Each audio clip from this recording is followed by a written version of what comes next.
प्यारे बच्चों, मैं आपको विनय पढ़ा रहा था। हमने आपको अब तक बताया विनय क्या है, जो विनय नम्रता को कहते हैं। इसका ठीक विपरीत अभिमान होता है, घमंड होता है। इसमें बताया गया कि जो अभिमानी होते हैं वे बड़े क्रोधी होते हैं, लेकिन जो विनयशील है वह हमेशा शांत होता है। और विनय की तुलना शीतल जल से की गई और क्रोध की तुलना उपमा आग से की गई। लेखक कहते हैं कि तुम अपने मन में अभिमान को मत लाओ, मन में कोमलता लाओ, तो वाणी में मिठास आएगी, सच्चाई आएगी। ये तब होगा जब हम अपने अंदर के छिछोरेपन को और कुटिलता को दूर करेंगे। ये हम बता रहे थे, तब असली झलक पैदा होगी। इसको उदाहरण से बताया गया कि विनय से चमक उत्पन्न होती है।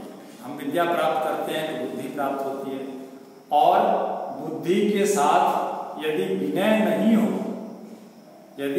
नहीं उपजे हमारे अंदर, तो समझो कि मनी तो है हमारे पास, लेकिन उसमें चमक नहीं है।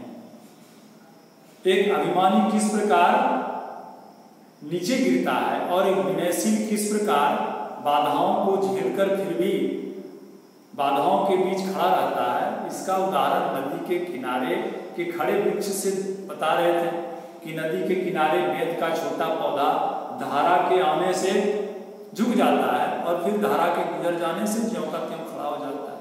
लेकिन उसी किनारे पर अकड़कर खड़ा जो वृक्ष है वह टूट कर गिर जाता है। यानी लघुता से प्रभुता मिले। जो लघु है, जो विनयशील है, वही बड़ा है, उसी को बड़प्पन मिलता है, वही जीवन में सफल होता है। और जो केवल अकड़ता है, जिसके अंदर झुकने का गुण नहीं है, वह नष्ट हो जाता है। ऐसे ही बड़ों के सामने घमंड में मतवाला होकर अकड़ने से वह नाश को प्राप्त होता है। इसलिए कभी गर्व, कभी अभिमान, घमंड नहीं करना चाहिए। अब विनीत भाव का क्या असर होता है? दुष्टों पर भी हम विनीत भाव से असर डाल सकते हैं, उस पर प्रभाव डाल सकते हैं।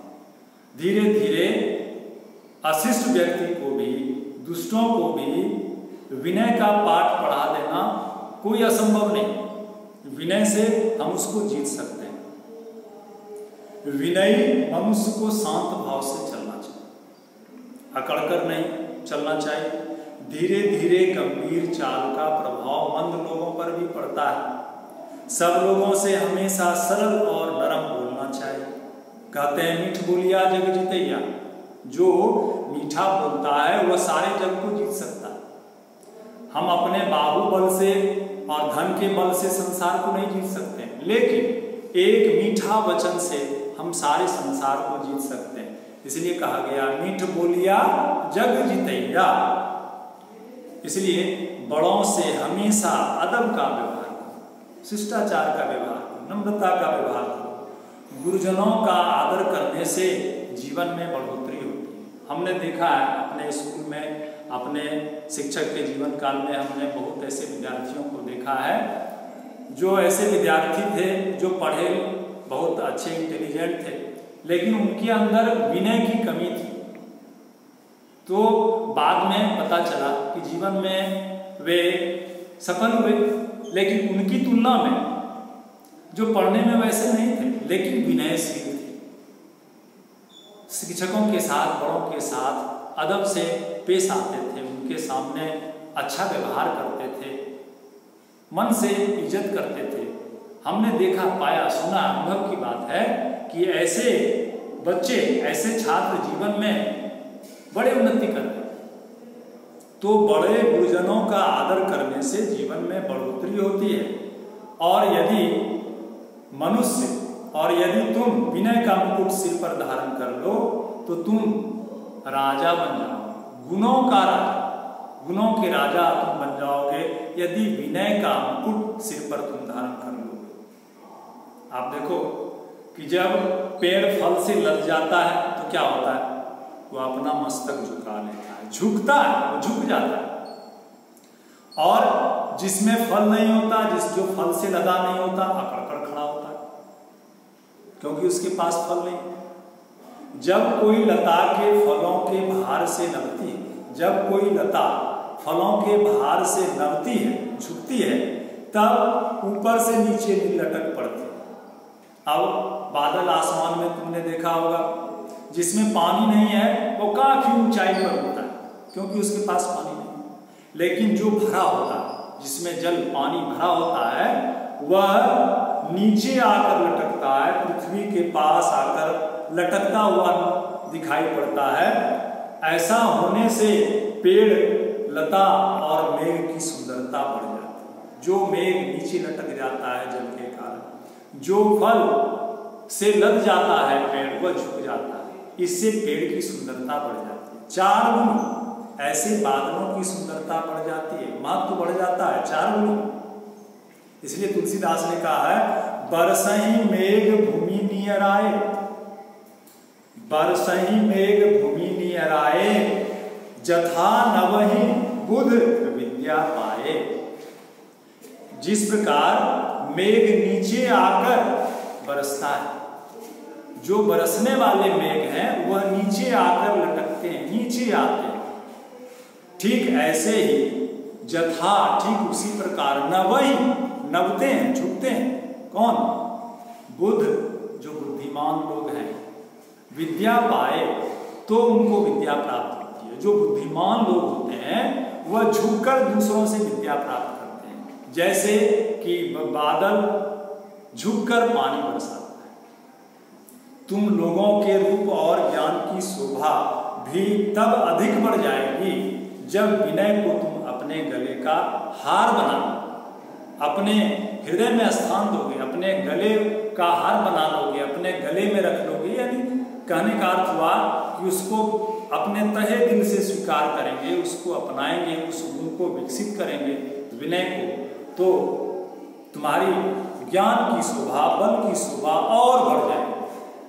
प्रायः यह देखा गया है कि विद्या बुद्धि वाले मनुष्य जहाँ कठिनाई से पहुँचते हैं, बड़े बुद्धिमान हैं, बड़ा बलवान है, उनके पास विद्या है, लेकिन जहाँ पहुँचने में उनको बहुत कठिनाई का सामना करना पड़ा, लेकिन वहीं उसी स्थिति में एक विनयी मनुष्य जो कम विद्वान है, जो कम बुद्धिमान है, लेकिन विनयी है, तो वह बेखटके वहाँ पहुँच जाता है, उस मंजिल तक, उस उद्देश्य तक बड़ी आसानी से पहुंच जाता है। इसलिए कहते हैं, जिसने विनय का तिलक लगा लिया, जिसने विनय को एकदम महत्व दिया, जैसे कि तिलक सबसे ऊपर और सबसे आगे होता है, वैसे हमको अन्य गुणों में से विनय को सबसे ऊपर और सबसे आगे रखना चाहिए। कहने का अर्थ हुआ, जो विनय का तिलक लगा देता है, इसका अर्थ हुआ उसकी तमाम पैठ हो जाती है, मतलब पहुंच हो जाती है, वो हर जगह पहुंच सकता है। तमाम मतलब हर जगह, हर समय, सारा।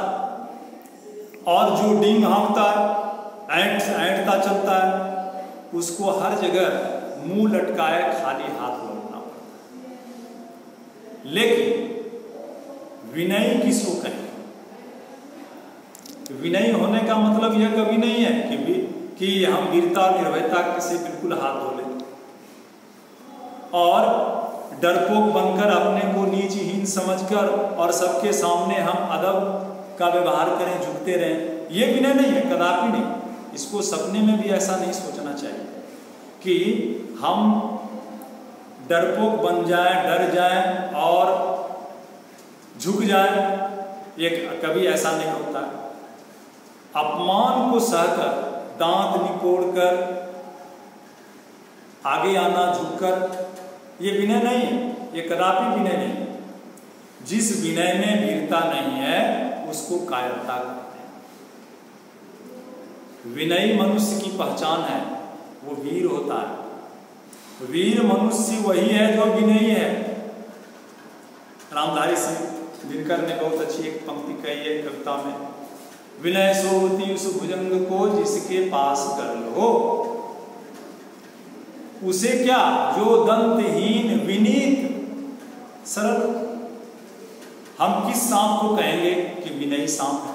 वह सांप जो बड़ा भयंकर है, बड़ा और वह यदि कहे कि अच्छा जाओ छोड़ देते हैं तुमको, आज तुमको नहीं कुछ करेंगे, तो हम कहेंगे अरे ये सांप कितना अच्छा सांप है, ये काट सकता है, जहरीला है, नुकसान पहुंचा सकता है, लेकिन ऐसा नहीं कर रहा। वाह! लेकिन वही दूसरी तरफ एक सांप है जिसको न दांत है न जिसको जहर है, और वो कहे कि अच्छा जाओ आज हम तुमको छोड़ देते हैं, तो तुम क्या कहोगे उसको? बहुत अच्छा सांप है? नहीं, तुम हंसोगे, कहोगे अरे तुम कर ही क्या सकते हो, तुम्हारे पास दांत कहाँ है, जहर कहाँ है? तो तब उसके छोड़ने को तुम अच्छा नहीं कहोगे, तब कहोगे अरे डरपोक है, तुम्हारे पास तो कुछ है ही नहीं, तुम मेरा क्या बिगाड़ सकता है, क्या हानि पहुंचा सकता है, तुम्हारे पास तो जहर ही नहीं, दांत ही नहीं। विनयी एक वीर पुरुष ही हो सकता है। वीरता को गवाकर और नम्र होना नम्रता नहीं है, उसको तब फिर हम कायरता कहेंगे। जिस नम्रता में वीरता नहीं है वो कायरता है। इसलिए विनयी होना वीर होना।